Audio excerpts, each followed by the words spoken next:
ഉണ്ടാക്കുന്നത് ടൈഗർ പ്രോൺസും നാരങ്ങൊഞ്ചും കൊണ്ട് ഉണ്ടാക്കുന്ന കേരള സ്റ്റൈൽ ചെമ്മീൻ റോസ്റ്റും ടൈഗർ ചെമ്മീൻ്റെയും നാരങ്ങൊഞ്ചിൻ്റെയും തല ഫ്രൈയും ആണ്.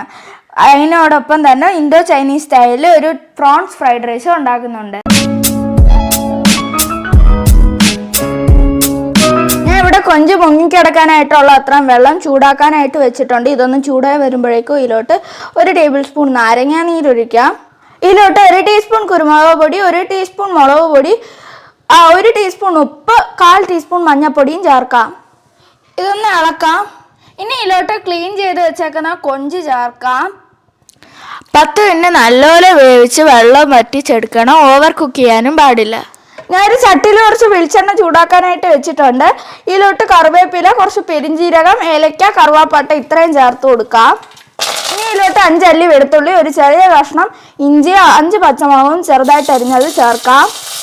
ഇനി ഇതിലോട്ട് 20 ചെറിയുള്ളി ചെറുതായിട്ട് അരിഞ്ഞത് ചേർക്കാം. ഇതിലോട്ട് 1 സവാള അരിഞ്ഞത് ചേർത്ത് കൊടുക്കാം.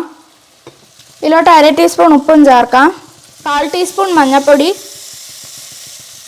ഇതിലോട്ട് 2 തക്കാളി അരിഞ്ഞത് ചേർക്കാം. ഇനി ഇതിലോട്ട് 2 ടീസ്പൂൺ ചില്ലി പൗഡറും 1 ടീസ്പൂൺ മല്ലിപ്പൊടിയും 1 ടീസ്പൂൺ കുരുമുളക് പൊടിയും ചേർക്കാം. ഇനി ഇതിലോട്ട് നമ്മൾ വേവിച്ച് വെച്ചേക്കുന്ന കൊഞ്ച് ചേർക്കാം. ഇതിലോട്ട് 1 ടീസ്പൂൺ പെരിഞ്ജീരകം ചേർക്കാം. ഉപ്പാണെങ്കിൽ ആവശ്യത്തിന് ചേർക്കാം. ഇതിലോട്ട് കറിവേപ്പില ചേർക്കാം. നമ്മുടെ കൊഞ്ച് ചെറിയുള്ളി റോസ്റ്റ് ഇവിടെ റെഡി ആയിട്ടുണ്ട്. ഫ്രൈഡ് റൈസ് ഉണ്ടാക്കാനായിട്ട് ബസ്മതി റൈസ് വേണം. ഞാൻ ഇവിടെ 1 കപ്പ് ബസ്മതി അരി നല്ലപോലെ കഴുകി 2 കപ്പ് വെള്ളത്തിൽ സോക്ക് ചെയ്യാനായിട്ട് ഇട്ടിട്ടുണ്ട്. ഇതൊരു 30 മിനിറ്റ് സോക്ക് ചെയ്ത് വെക്കണം. 1 ലിറ്റർ വെള്ളം ചൂടാക്കാനായിട്ട് വെച്ചിട്ടുണ്ട്. ഇതിലോട്ട് 1 ടേബിൾ സ്പൂൺ സൺഫ്ലവർ ഓയിൽ ചേർക്കാം. ഇതിലോട്ട് കുതിർത്ത് വെച്ചേക്കുന്ന അരി ഇട്ട് കൊടുക്കാം. അരി ഇട്ടതിന് ശേഷം ഇതിലോട്ട് 1 ടീസ്പൂൺ ഉപ്പിട്ട് കൊടുക്കാം. ഇത് ഫുള്ളി കുക്ക് ചെയ്യേണ്ട ആവശ്യമില്ല. ഒരു 70 to 80% കുക്കായാൽ മതി. ഈ അരി ഒരു 80% കുക്ക് ആകുമ്പോൾ തന്നെ ഒരു സ്ട്രെയിനറിലോട്ട് മാറ്റണം. ഈ സ്ട്രെയിനറിൽ നിന്ന് ഒരു പാത്രത്തിലോട്ട് ആക്കി തണുക്കാനായിട്ട് വെക്കണം. ഒത്തിരി നേരം ഇതിലിരുന്ന് ഇത് അരി വെന്ത് പോവും. ഇത് തണുത്തിട്ടൊന്ന് ഫ്രിഡ്ജിലോട്ട് വെക്കാം. ഓവർനൈറ്റ് വേണം വെക്കാൻ, ഇല്ലെങ്കിൽ 2 മണിക്കൂർ വെച്ചാലും മതി. ഇത് കട്ട പിടിക്കാതെ ഇരിക്കാനായിട്ടാണ് ഇങ്ങനെ ചെയ്യുന്നത്. ഞാൻ ഈ കൊഞ്ചിൻ്റെ തലയും ബോഡിയും നമ്മൾ സെപ്പറേറ്റ് ചെയ്ത് വെച്ചിട്ടുണ്ട്. ഇനി ബോഡി ഒന്ന് ചെറിയ കഷ്ണങ്ങളായിട്ട് കട്ട് ചെയ്തെടുക്കണം. ചെറിയ കൊഞ്ചാണെങ്കിൽ അതിൻ്റെ ആവശ്യമില്ല. ഇനി ഈ കൊഞ്ച് മാരിനേറ്റ് ചെയ്യാനുള്ള പേസ്റ്റ് ഉണ്ടാക്കാം.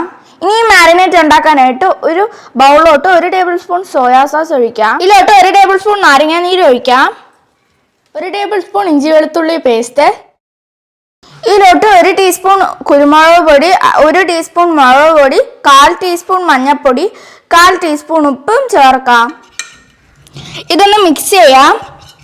ഞാൻ ഇതിലോട്ട് കൊഞ്ച് ചേർത്തിട്ടുണ്ട്. ഇതൊന്ന് മിക്സ് ചെയ്ത് മാരിനേറ്റ് ചെയ്ത് 30 മിനിറ്റ് വെക്കാം. ഞാൻ ഇവിടെ ഒരു പാനിൽ കുറച്ച് സൺഫ്ലവർ ഓയിൽ ചൂടാക്കാനായിട്ട് വെച്ചിട്ടുണ്ട്. ഇതിലോട്ട് 1 കഷ്ണം ഇഞ്ചി അരിഞ്ഞതും 10 അല്ലി വെളുത്തുള്ളിയും അരിഞ്ഞതും ചേർക്കാം. ഇതിനൊരു മണം വന്ന് തുടങ്ങുമ്പോഴേക്കും ഈ മാരിനേറ്റ് ചെയ്ത് വെച്ചേക്കുന്ന ഇതിലിട്ടൊന്ന് ഫ്രൈ ചെയ്തെടുക്കണം. ഞാൻ ഇത് ഫ്രൈ ചെയ്യാനായിട്ട് തല ഇടുന്നില്ല. ഞാൻ തല സെപ്പറേറ്റ് ആയിട്ടാണ് ഫ്രൈ ചെയ്യുന്നത്. പ്രോൺസ് ഫ്രൈഡ് റൈസിൽ തല ഇടാത്തതുകൊണ്ടാണ് ഇങ്ങനെ ചെയ്യുന്നത്. കൊഞ്ച് 2 വശവും ചെറു ചൂടിൽ ഒരു 10 മിനിറ്റ് ചൂടാക്കണം. കൂടുതൽ നേരം ചൂടാക്കിയാൽ അത് റബ്ബറി ആവും. ഞാൻ ഇവിടെ ഒരു പാനിൽ കുറച്ച് സൺഫ്ലവർ ഓയിൽ ചൂടാക്കാനായിട്ട് വെച്ചിട്ടുണ്ട്. ഇതിലോട്ട് വെളുത്തുള്ളി അരിഞ്ഞത് ചേർത്ത് കൊടുക്കുവാണ്. നല്ല ചെറുതായിട്ട് വേണം അരിയാൻ. ഇനി ഇതിലോട്ട് 1/4 cup cabbage, 1/4 cup carrot, 1/4 cup beans ഇത്രയും ചേർക്കാം. ഒന്ന് ഇളക്കാം. ഇതൊന്ന് ജസ്റ്റ് വാടി വരുമ്പോഴേക്കും ഇതിലോട്ട് ക്യാപ്സിക്കം ചേർക്കാം.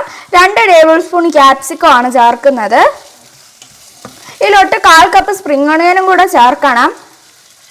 ഇനി ഇതിലോട്ട് 1/2 ടേബിൾ സ്പൂൺ സോയാ സോസ് ചേർക്കാം. 1 ടീസ്പൂൺ ചില്ലി സോസും ചേർക്കാം. ഇതിലോട്ട് 1/2 ടേബിൾ സ്പൂൺ പഞ്ചസാര ചേർക്കാം. ഇനി ഇതിലോട്ട് മുട്ട ചേർത്ത് കൊടുക്കാം. ഹൈ ഫ്ലെയിമിൽ വെച്ച് കണ്ടിന്യൂസ്ലി സ്റ്റിർ ചെയ്തുകൊണ്ട് വേണം ഇത് ചെയ്യാൻ. ഇനി ഇതിലോട്ട് കൊഞ്ചൊന്ന് ചേർത്ത് കൊടുക്കാം. ഞാൻ ഇതൊരു വലിയ പാത്രത്തിലോട്ട് ആക്കിയിട്ടുണ്ട്. അരി ചേർക്കുമ്പോൾ ഇളക്കാൻ എളുപ്പത്തിനായിട്ടാണ് ഞാൻ ഇങ്ങനെ ചെയ്തത്. ഇല്ലെങ്കിൽ അരി ഇളക്കാൻ പാടായിരിക്കും. ഇതിലോട്ട് നമ്മൾ ഫ്രിഡ്ജിൽ വെച്ചിരുന്ന അരി ചേർക്കാം. ഇത് നല്ലപോലെ മിക്സ് ചെയ്യണം. ഇനി ഇതിലോട്ട് 1 ടീസ്പൂൺ വെള്ള കുരുമുളക് പൊടി ചേർക്കാം. ഏറ്റവും അവസാനം കുറച്ച് സ്പ്രിംഗ് ഓണിയനും കൂടെ ചേർത്ത് കൊടുക്കാം. ഒന്നുകൂടെ എല്ലായിടവും മിക്സ് ചെയ്യുക. കുറച്ച് ടൈഗർ പ്രോൺസിനെ നാരൻ കുഞ്ഞിനെ തല ഞാൻ മാരിനേറ്റ് ചെയ്ത് വെച്ചിട്ടുണ്ട്. ഇതൊന്ന് ഫ്രൈ ചെയ്തെടുക്കാം. ഞാൻ ഇത് വറുത്തെടുക്കാനായിട്ട് ഒരു പാനിൽ കുറച്ച് വെളിച്ചെണ്ണ ഒഴിച്ചിട്ടുണ്ട്. ഇതിലോട്ട് 1 ടേബിൾ സ്പൂൺ ഇഞ്ചി വെളുത്തുള്ളി പേസ്റ്റ്, കുറച്ച് പച്ചമുളക് ചെറുതായിട്ട് അരിഞ്ഞത്, പിന്നെ കറിവേപ്പില 1 തണ്ട് എടുത്ത് ഈ എണ്ണയിലോട്ട് ഇട്ട് കൊടുക്കാം. ഇതൊന്ന് ഇളക്കിയിട്ട് ഇതിലോട്ട് 10 ചെറിയുള്ളി ചേർക്കാം. ഞാൻ 1 സവാള അരിഞ്ഞതും കൂടെ ചേർത്തിട്ടുണ്ട്.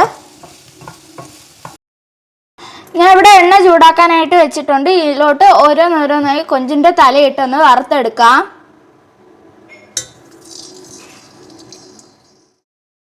ഞാൻ ഇത് വറുത്ത് കോരി വെച്ചിട്ടുണ്ട്.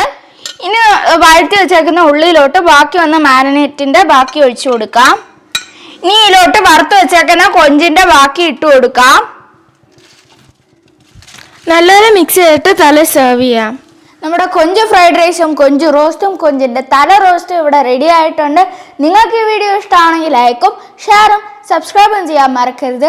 ഈ റെസിപ്പി ട്രൈ ചെയ്ത് നോക്കിയിട്ട് കമൻസ് വായിക്കാൻ മറക്കരുത്. മറ്റൊരു ഡിഷായിട്ട് വീണ്ടും കാണുന്നവരെ this is Anuradha signing off. By.